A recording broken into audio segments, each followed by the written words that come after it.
Thank you, organizers of the Global COE Symposium, for inviting me here today. I know we're maybe running a little bit late of time, so I'm going to keep this a bit quick. I was asked here to talk about the Graduate School of Sweden and EU, and these are the topics that I would like to talk about, my experiences with the Swedish school system.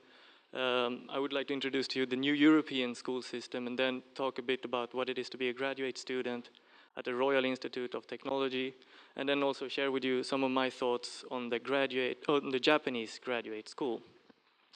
But first, let me introduce myself. My name is Anton Friese, and I'm a PhD student in physical chemistry. And my home university is the Royal Institute of Technology, which is in Sweden, here, in the northern part of Europe. Notice that my guy is yellow and blue, and not red and blue. Okay, so I'm currently active as a visiting research student under the supervision of Professor Kato in the Kato Laboratory in the University of Tokyo. And I went to elementary school for 9 years, which is compulsory in Sweden, and divided into 3 stages: low, middle, and high stage. And then I continued to high school for 3 years, where there are 2 major specializations: natural sciences or social sciences.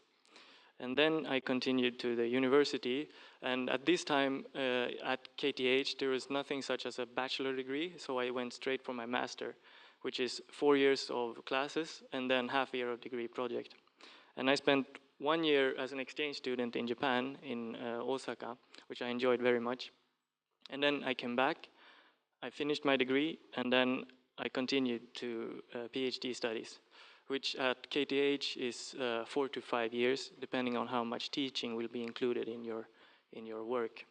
And I'm now in my 2nd year, and I will spend 2 years as a research student at the University of Tokyo, trying to link the laboratories and the universities, and hopefully also the countries somewhat. And however, this is the old system, so I would like the new system in Europe, which is summarized in the Bologna process.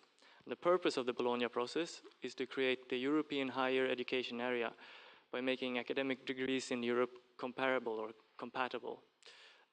So the basic framework is to divide the education into 3 cycles defined in terms of ECTS credits, which stands for European Credit Transfer and Accumulation System.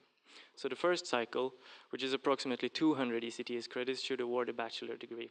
And the second cycle, approximately 100 ECTS credits, is a master degree. And then the third cycle, there's no ECTS range given, however it should award a doctorate degree in the end. And the goal here is to make it easier to move from one country to another for the purpose of further education or working. And now I would like to introduce my home university, which is the Royal Institute of Technology, situated in Stockholm, the capital of Sweden, on the east coast. You see the little red dot there. And this picture is a picture of the main campus. And the institute is approximately 180 years old, and lectures have been held in these buildings for 100 years. And since July last year, we adopted the new Bologna system. So a bachelor at KTH is now 3 years, a master is 2 years, and a doctor is 4 years of studies. And I would like to talk about the master first. Even though this is the doctor's brilliant design, I would like to make a small introduction of that. So a master degree there are a large number of master programs taught in English, and approximately 50 different programs, and you can find a full list of all of them at this homepage. And they're open to both Swedish and foreign students as long as they have a bachelor degree or equivalent academic qualifications. And the programs consist of courses and then also a degree project, which is usually performed in some laboratory. And in Sweden, education is still free, so also for foreign students, of course, there is no cost of studying at KTH. And there is one master program at the School of Chemical Science and Engineering, which has 2 specializations. One is called Functional Materials and Surfaces, where the focus is on material physics. And the second specialization is Chemical Engineering for Energy, which focuses on industrial energy processes or sustainable development. How do I do? P or S? Stop. So The master program is divided into coursework worth of 90 ECTS credits or 1.5 year of studies, and then a master's degree project, which is half a year or 30 ECTS credits performed at some laboratory. Now some information about a doctorate degree at KTH. So in general, some general information here. There's approximately 1,400 research students at the Royal Institute of Technology, and research has a very international approach in all of Sweden, and exchange is seen as an integral part of the system. So about 20% of all research students have a non-Swedish background. And to get a doctorate degree requires a minimum of 4 years of full-time study. There's also something called a licentiate degree, which require a minimum of 2 years of full-time study. However, few students choose to stop at this time in the research, so most go to a doctoral degree. And you need to have a master degree to be admitted, and also a good command of English. However, there's no formal admission requirements with regard to Swedish language skills or anything, so everything is done in English. And most people in Sweden speak English also, so there's no problem with your academic life or your social life as regard to language skills. Also, admission is quite restricted, and there's quite hard competition for these positions. So, and also only students that are funded for the entire period from the beginning are allowed to start to study. So this is also something that needs to be, that is required. And to complete a doctorate degree, you need to have finished 5 to 8 projects, and these can be as published papers or submitted papers or still manuscripts. And then you also need to complete coursework worth of 60 ECTS credits, and naturally you need to write a thesis where you summarize your projects and then present this thesis and defend it. And at this defense you will have an opponent criticizing your thesis, and then a degree committee consisting of specialists from different fields concerning your thesis, and they will also criticize your thesis. And then after your presentation, they will have a meeting together with your supervising professor to discuss whether or not you're supposed to be awarded a doctorate degree. So I would like to talk a bit on my experience of research activities as a graduate student at home in Sweden. So prior to my PhD studies, I had completed a degree project in the field of physical chemistry at the Department of Physical Chemistry, which was for half a year, and it gave me some insight into what it is to do research. And then I started my PhD studies, and during my first year I completed 2 projects. The first one concerning adsorption and self-assembly of amphiphilic molecules to particle surfaces, where we developed a new detection method utilizing NMR spectroscopy. And this I did together with an affiliated researcher and my supervisor. So it consisted of both teamwork and individual work. So parts of it was done in close collaboration with my supervisors, and some of it I did completely on my own initiative. And naturally, most of what I did was very new to me, so I think this gave me some scientific skill, maybe.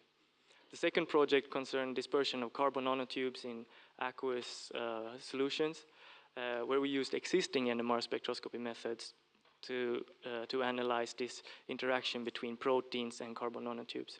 And this was an international collaboration with researchers in Israel, and I have actually never met these researchers in real life. All contact was made over internet or phone, so I think it developed my communicative skill a little bit. Okay.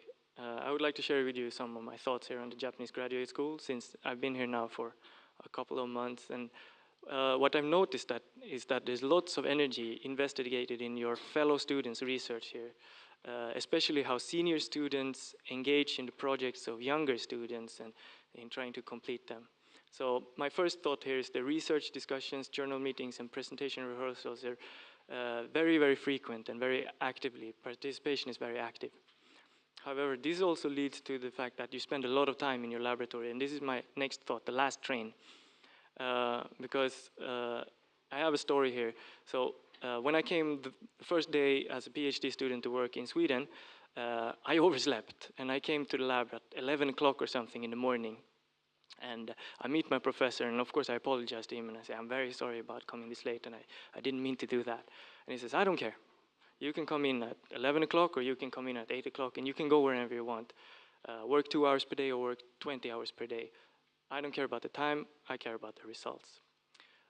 So this is scary, right? Because even if I work for 20 hours per day, but for some reason cannot produce results, he will not like me and he will fire me or something. So whereas in my current laboratory, everyone is at work at 10 o'clock. I mean, absolutely everyone, sharp. And then they stay until 10 o'clock or last trains or something like that. So I noticed that Japanese people are better at keeping time compared to us European speakers, though I still have 5 minutes here. This is an interesting difference, I think. However, I'm not saying that one is better than the other. This is just two different systems that both work. Both the Royal Institute of Technology and, of course, University of Tokyo produce PhD students in the end. So it's just up to the individual what is best. My next thought here is called B4, which it's the bachelor 4th year, which I find very interesting in Japan. So this is 1 year when the students spend a full year doing research in close connection to their senior students. And I think this is a great introduction to the graduate school that you have in Japan, and it really smoothens the transition from undergraduate to graduate school. And I wish we had that in Sweden. My last thought here is on the job application period, which is also a nice way to smoothen the transition from school to, for example, working life, right? However, I think the job application period in Japan is very early. Almost a year before you graduate, you already have a job. In Sweden, that's really unheard of. Okay, and lastly, I would like to summarize a little bit my talk with this quote. It's having an open mind is essential when exploring the unknown, right? But allowing one's brains to fall out in the process is inadvisable. So what I thought here is that you should have an open mind when you look at other education systems. This is important to pick out the good parts of that, but you should not lose your brains, or you should not forget the good parts of your own education system also. So there's not one thing that's perfect.